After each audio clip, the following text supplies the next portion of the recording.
Okay, mga Kakuya JTV. Ito, at nagliho kami ng isang malaking bangos.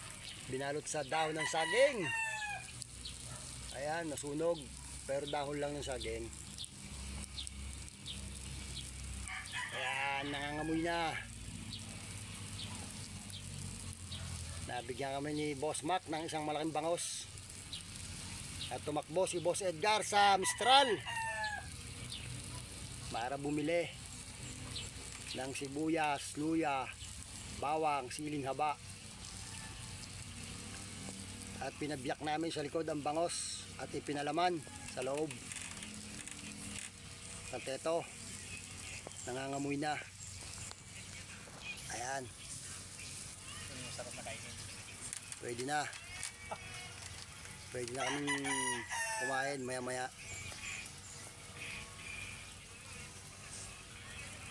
Okay, tama na muna yan.